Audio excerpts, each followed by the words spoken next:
Yeah, um, I've settled on being what he wants me to be. Is that all right? So the verse reminds me that verse reminds me that even if things change, I don't have to. That I can be faithful, reliable, stable.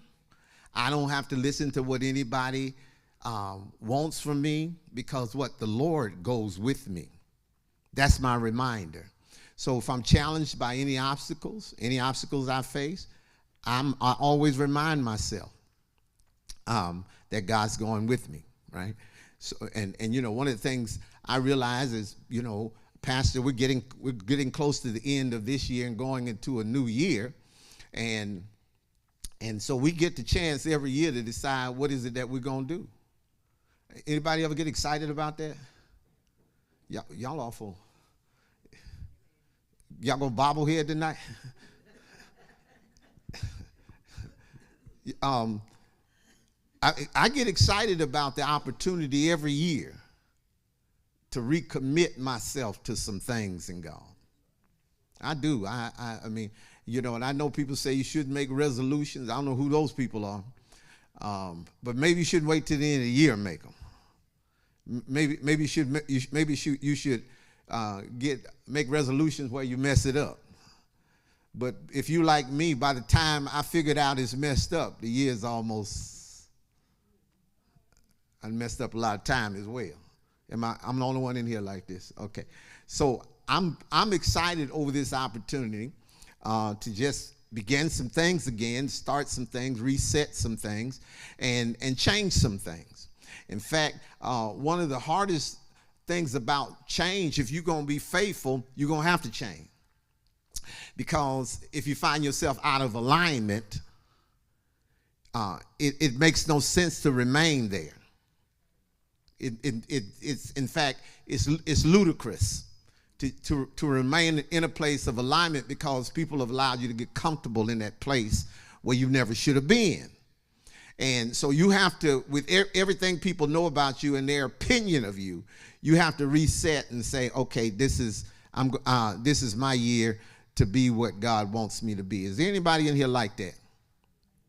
That here you are, just a few more days in the year, but you've already decided, you determined that I'm going to make the rest of this year give way to what God wants from me in this coming year, right?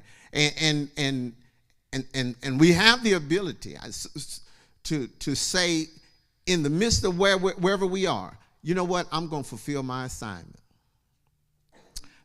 At this age, I can still fulfill my assignment. As tired as I am, as many setbacks and turndowns I've had, I'm still going to fulfill my assignment. And your assignment, it may differ somewhat. Some of us may differ in what God is wanting for us, but faithfulness is what he wants out of all of us. God's going to come looking for faith in the earth, isn't he?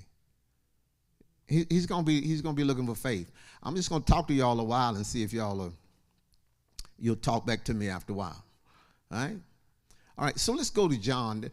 This whole book really intrigues me. First John, because he starts out telling them about sin, that you out of alignment. He talks so much about sin. He says that if you say you didn't sin, then you're a liar.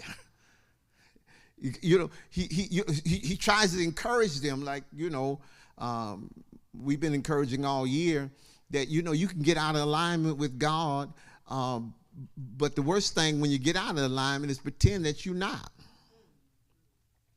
The worst thing is that when you see yourself drifting, you pretend that you're okay. And so, as a leader of this congregation, what I've been challenged by God is, stop letting everybody think they're okay. because I don't want to be guilty of you being out of his will because nobody said nothing to you about realigning yourself back into his will. I'd rather be offended than be guilty. Right? So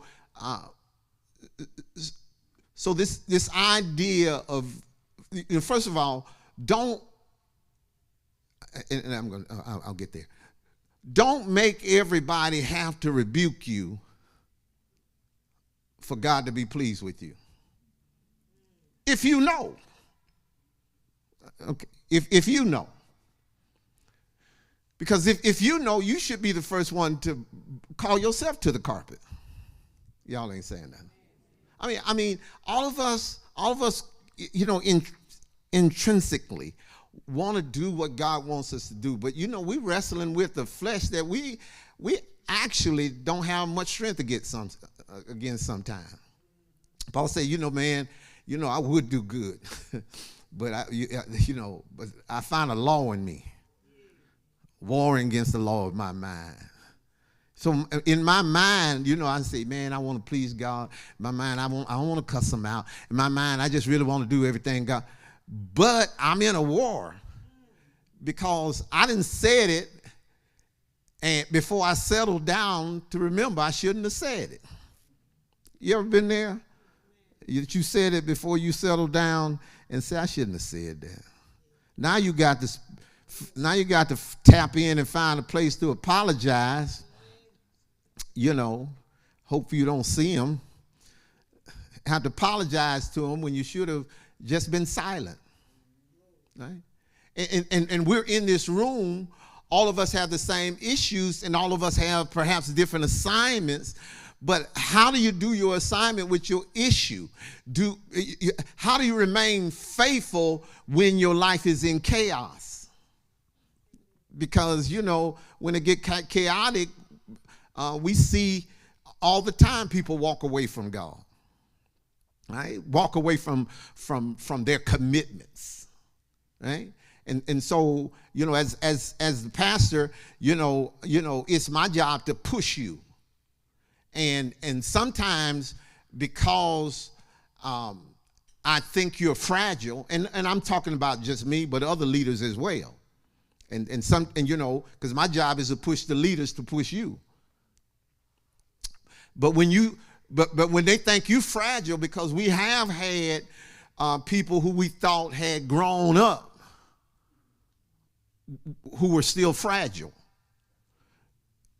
Because, it is possible to grow and not mature.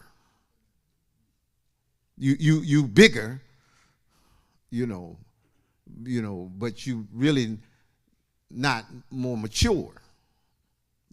I had a son who was in the first grade sitting in chairs that, that they needed to change because of his size. And I would get called to the school because he's big boy. He was a big boy. And, the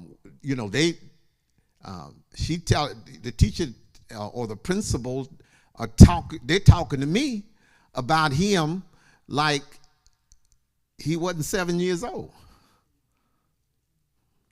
He big, but he's 7. Y'all know how y'all do the saints. They've been here 6 weeks, but they sound mature. And so you give them mature stuff that they choke on.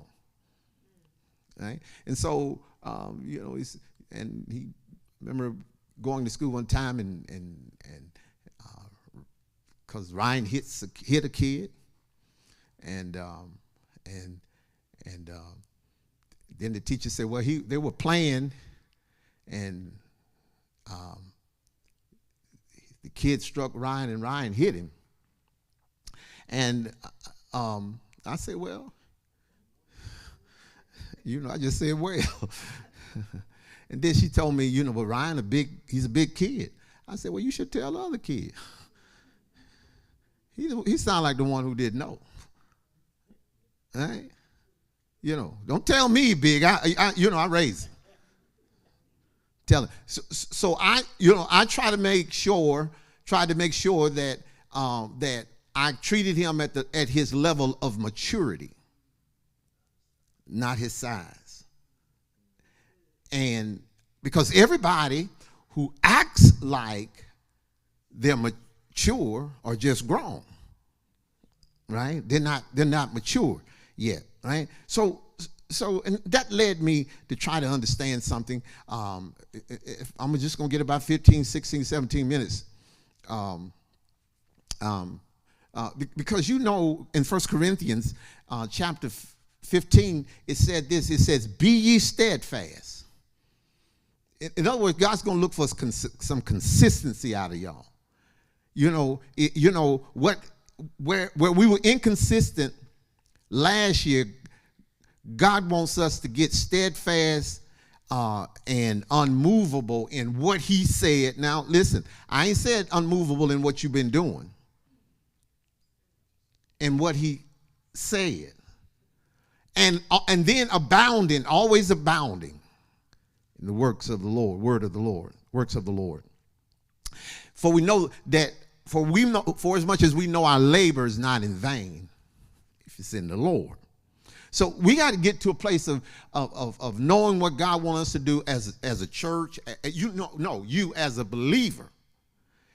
Got to get to a place where you know what God wants you to do and then do it.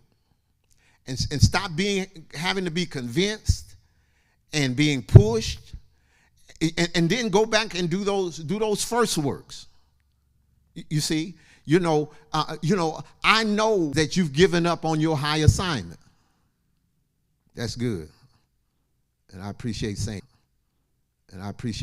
it. Yeah. So this word gets down to the innermost part, and so it don't just talk about what you do, because sometimes we just do things to fulfill a block, and God wants us to get to that innermost part. See, because here's the thing: ain't no sense of having a bunch of trees and still ain't got no fruit. Y'all help. And you know what? You were planted to bear fruit. Anybody that's planted in this ministry was planted to bear fruit.